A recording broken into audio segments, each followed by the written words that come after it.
धनतेरस के दिन नए सामान खरीदने के पीछे कौन सी मान्यता है? धनतेरस के दिन बर्तन व अन्य कई तरह की चीज़ें खरीदने की परंपरा और मान्यता है। वहीं इस दिन सोने की खरीदारी करना सबसे ज़्यादा शुभ माना जाता है। सोना खरीदने के पीछे पौराणिक कथा भी जुड़ी हुई है। धनतेरस धन और तेरस दो शब्दों के मेल से बना है। धनतेरस के दिन नए सामान खरीदने के पीछे कौन सी मान्यता है? धनतेरस पर सोना खरीदने की पौराणिक कथा। धनतेरस पर वैसे तो हम कई तरह की चीज़ें खरीदते हैं, मगर बाजार में स्वर्णकारों के यहाँ इस दिन लोगों की भीड़ देखने को मिलती है। मगर क्या आप जानते हैं, इसके पीछे भी एक कारण है। धनतेरस पर सोने खरीदने का नाता सालों से चली आ रही एक पौराणिक कथा से जुड़ा हुआ है। पौराणिक कथा के अनुसार धनतेरस हिम नामक एक राजा के बेटे के श्राप से संबंधित है। बताते हैं कि राजा हिम के बेटे को श्राप था कि शादी के चौथे दिन ही उसकी मृत्यु हो जाएगी। मगर जब इस बात का राजकुमार की पत्नी को पता चला तो उसने एक नीति बनाई। उसने अपने पति से शादी के चौथे दिन जगे रहने के लिए कहा, मगर पति कहीं सो न जाए इसके लिए वह लगातार गीत और कहानियाँ सुनाती रही। उसके बाद उसने घर के दरवाजे पर सोने चांदी व अन्य बहुमूल्य वस्तुएं रख दी। घर के आसपास दिए भी जलाए। यम साप के रूप में राजा हिम के बेटे की जान लेने आए तो आभूषण और दीपों की चमक से अंधे हो गए।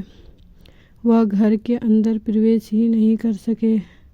वह आभूषणों के ढेर पर बैठ गए और रात भर गीत सुनते रहे। सुबह होने पर यमराज राजकुमार के प्राण लिए बिना ही चले गए, क्योंकि मृत्यु की घड़ी बीत चुकी थी। धनतेरस पर सबसे पहले मिट्टी का हाथी और भगवान धन्वंतरी की मूर्ति को स्थापित करें। इसके बाद चांदी या तांबे की आचमनी में जल का आचमन कर भगवान गणेश का पूजन करें। हाथ में अक्षत और पुष्प लेकर भगवान धन्वंतरी का ध्यान भी करें। मान्यता है कि इस दिन आयुर्वेदिक चिकित्सा पद्धति के जनक धन्वंतरी देव समुद्र मंथन से अमृत कलश लेकर प्रकट हुए थे। इसलिए धनतेरस को धन्वंतरी जयंती भी कहा जाता है। धन्वंतरी देव जब समुद्र मंथन से प्रकट हुए थे उस समय उनके हाथ में अमृत से भरा कलश था। इसी वजह से धनतेरस के दिन बर्तन खरीदने की परंपरा है। धनतेरस पर्व से ही दीपावली की शुरुआत हो जाती है। धनतेरस के कुछ खास शास्त्रोक्त नियम। नंबर 1, धनतेरस कार्तिक माह में कृष्ण पक्ष की उद्यापनी त्रयोदशी को मनाई जाती है। यहाँ उद्यापनी त्रयोदशी से मतलब है कि अगर त्रयोदशी तिथि सूर्य उदय के साथ शुरू होती है तो धनतेरस मनाई जानी चाहिए। नंबर 2, धनतेरस के दिन प्रदोष काल सूर्यास्त के बाद 3 मुहूर्त में यमराज को दीपदान भी किया जाता है। अगर दोनों के दिन त्रयोदशी तिथि प्रदोष काल का स्पर्श करती है अथवा नहीं करती है तो दोनों स्थिति में दीपदान दूसरे दिन किया जाता है। धनतेरस की पूजा विधि और धार्मिक कर्म। मानव जीवन का सबसे बड़ा धन उत्तम स्वास्थ्य है। इसलिए आयुर्वेद के देव धन्वंतरी के अवतरण दिवस यानी धनतेरस पर स्वास्थ्य रूपी धन की प्राप्ति के लिए यह त्यौहार मनाया जाना चाहिए। धनतेरस पर धन्वंतरी देव की षोडशोपचार पूजा का विधान है।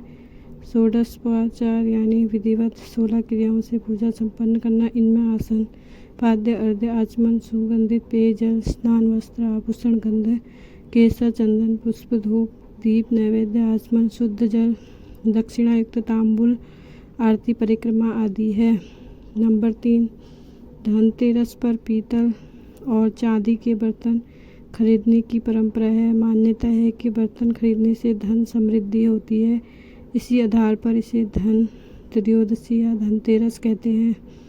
नंबर 4, इस दिन शाम के समय घर के मुख्य द्वार और आंगन में दिए जलाने चाहिए, क्योंकि धनतेरस से ही दीपावली के त्यौहार की शुरुआत होती है।